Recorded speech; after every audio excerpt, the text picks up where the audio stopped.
हमारा जो 5वां एकम है बच्चों, डॉक्टर सवाल बालमान के जवाब डॉक्टर कलाम के, उसके तीसरे वीडियो में मैंने आपको स्वाध्याय की समझौती, यहाँ दूसरे प्रश्न है मुहावरों का अर्थ देकर वाक्य में प्रयोग कीजिए, यहाँ तक की समझौती मैंने आपको दे दी थी। अब आगे का जो प्रश्न है, रूपरेखा के आधार पर कहानी लिखिए। तो एक ब्राह्मण स्त्री नेवला पालना, पानी भरने के लिए बाहर जाना, लौटने पर नेवले का मुंह खून से सना देखना, बच्चे की हत्या की शंका, नेवले पर घड़ा पटकना, बच्चे को जिंदा पाना, पास ही मरा हुआ सांप पाना, पछतावा और सीख। तो नेवला और स्त्री या फिर नासमझी का नतीजा या फिर जल्दबाजी का परिणाम, आपको इस कहानी का कोई भी शीर्षक इनमें से दे सकते हैं। बच्चों ये कहानी है वह मैं आपको यहाँ समझाती हूँ कि एक गांव था, उस गांव में एक ब्राह्मण स्त्री रहती थी। उसने अपने घर में एक नेवला पाल रखा था। क्या पाला था बच्चों? नेवला पाला था।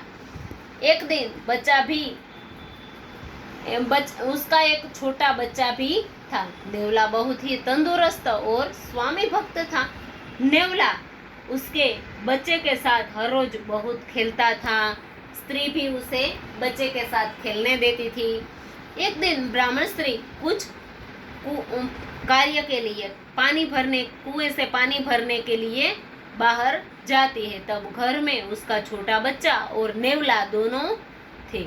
बच्चा पालने में सो रहा था। ब्राह्मणी ने जाते वक्त बच्चे को ख्याल रखने के लिए कहा नेवले से। फिर कुछ देर बाद एक सांप घर में आता है बच्चों। क्या आता है? सांप। और सांप पालने की तरफ जल्दी जल्दी से आगे बढ़ रहा है। तभी नेवले ने देखा कि वह तेजी से दौड़कर सांप पर टूट पड़ा। सांप और नेवले के दोनों के बीच में बहुत भारी युद्ध हुआ। लड़ाई हुई, दोनों आपस में लड़ने लगे। आखिरकार नेवले ने सांप को मार ही डाला, पर और फिर नेवला है वह बाहर आ जाता है। जब सांप मर जाता है तभी कुछ देर बाद वह ब्राह्मण स्त्री है वह पानी भरकर वापस घर लौटती है। घर लौटते ही उसने बाहर नेवले को दरवाजे पर ही देखा। और क्या देखा बच्चों कि नेवले का मुंह तो पूरा खून से लथपथ था।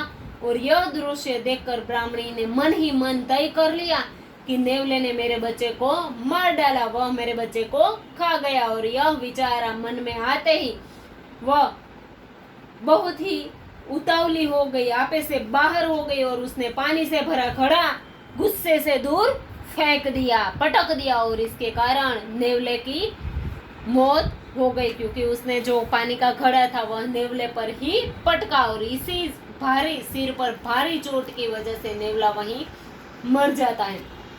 फिर ब्राह्मणी है वह घर में अपने बच्चे को देखने के लिए जाती है। तो वहाँ क्या उसने देखा कि उसका बच्चा तो पालने में आराम से सो रहा था और पालने के पास ही एक मरा हुआ सांप पड़ा था। यह देखकर ब्राह्मणी के होश उड़ गए और ब्राह्मणी को सारी बात समझ में आ गई। लेकिन अब पता चला कि जब नेवला मर गया था तो यानी उसके पछतावे का पार नहीं रहा। तो बच्चों उसके बच्चे को बचाने के लिए ही नेवले का मुंह लहू से लथबथ था और उसी नेवले को उस स्त्री ने मार डाला। तो फिर वह बहुत दुखी हो गई। तो इस कहानी से हमें सीख मिलती है कि बिना सोचे समझे हमें कोई भी काम या निर्णय जल्दबाजी में नहीं लेना चाहिए, क्योंकि उससे हमें पछताना पड़ता है। और बच्चों अब आगे चौथा जो प्रश्न है, मातृभाषा में अनुवाद कीजिए। तो हमारे लिए संसार में सबसे अधिक मूल्यवान हमारा शरीर है। આપણા માટે સંસારમાં દુનિયામાં સૌથી વધારે મૂલ્યવાન કિંમતી આપણું શરીર છે। શરીર के द्वारा ही हम सभी काम करते हैं। શરીરથી જ આપણે બધા કામ કરીએ છીએ। इसीलिए शरीर का स्वस्थ रहना बहुत जरूरी है। એટલા માટે જ શરીર સ્વસ્થ રહે તે ખૂબ જ જરૂરી છે। शरीर को स्वस्थ रखने के लिए व्यायाम करना आवश्यक है। શરીરને સ્વસ્થ રાખવા માટે, તંદુરસ્ત રાખવા માટે કસરત કરવી ખૂબ જ જરૂરી છે. व्यायाम से शरीर मजबूत और सुडौल बनता है. कसरत थी शरीर मजबूत અને સુડોળ બને છે. અંગ અંગ में स्फूर्ति आती है. દરેક અંગમાં સ્ફૂર્તિ આવે છે. શરીર में આલસ્ય નહીં રહેતા. શરીરમાં આળસ પણ નથી રહેતી. તો અહીંયા આ પેરેગ્રાફની અંદર શરીરની તંદુરસ્તી, સ્વાસ્થ્યની વાત કરેલી છે.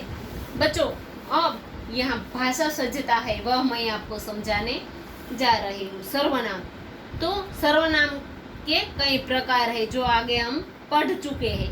तो यहाँ जो वाक्य दिए गए उसमें सर्वनाम छांट कर उसके प्रकार, उसके भेद बताने हैं. यह परीक्षा में भेद बताइए ऐसा लिखा होता है. हम पाठशाला जाएंगे. तो इसमें सर्वनाम हम है. वह कैसा सर्वनाम है? तो पुरुषवाचक सर्वनाम है. यह मेरी किताब है. तो यह निश्चयवाचक सर्वनाम. कोई आ रहा है. तो कोई यह अनिश्चयवाचक सर्वनाम है. तुम्हें क्या चाहिए? तो तुम्हें यह पुरुषवाचक सर्वनाम है. यह मीना है जिसने कल गीत गाया था. तो यह और जिसने संबंधवाचक सर्वनाम है क्योंकि यह मीना है, जिसने, यह और जिसने दोनों का संबंध एक ही व्यक्ति से है, इसीलिए इसे संबंधवाचक सर्वनाम कहते हैं. मैं स्वयं चला जाऊंगा. मैं पुरुषवाचक सर्वनाम और स्वयं तो निजवाचक सर्वनाम है. इसके बाद बच्चों एक वचन और बहुवचन. मैं कल गांव जाऊंगा. तो हम कल गांव जाएंगे. मेरी किताब कहाँ है? तो हमारी किताबें कहाँ हैं? उसे कल बुखार था. तो उन्हें कल बुखार था. यह कौन है? तो ये कौन है? तुझे क्या चाहिए? तो तुम्हें क्या चाहिए? तो इस तरह से बच्चों परीक्षा में आपको एक वचन का बहुवचन करना, यह प्रश्न भी परीक्षा में पूछा जाता है. उसके बाद उपयुक्त रेखांकित शब्द मैं, मेरी, उसे, यह, तुझे सर्वनाम के एक वचन रूप है, जबकि हम, हमारी, उन्हें, ये और तुम्हें उनके बहुवचन के रूप है. तो इस तरह कोष्टक में दिए गए सर्वनाम शब्दों के उचित रूप से रिक्त स्थानों की पूर्ति कीजिए. यह कार्य खाली जगह नहीं हो सकेगा. मैं, तो मैं नहीं आएगा. यह कार्य मुझसे नहीं हो सकेगा, यानी कि मैं का स्वरूप मुझसे, सर्वनाम का स्वरूप बदल जाएगा. पापा ने खाली जगह बुलाया. तो तुम बुलाया है? नहीं, तुम्हें बुलाया है. जो लड़की वहाँ खड़ी है, मैं खाली जगह नहीं जानता. मैं वह नहीं जानता, नहीं, मैं उसे नहीं जानता. उसके बाद है लगता है खाली जगह मेरी बात अच्छी नहीं लगती. तो यह नहीं बल्कि इसका स्वरूप इसे, यह, इसे. यह काम खाली जगह लोगों ने किया. तो कौन के बदले किन लोगों ने किया. तो इस तरह से बच्चों यह आएगा. यहाँ इस पाठ का जो स्वाध्याय है वह पूरा होता है.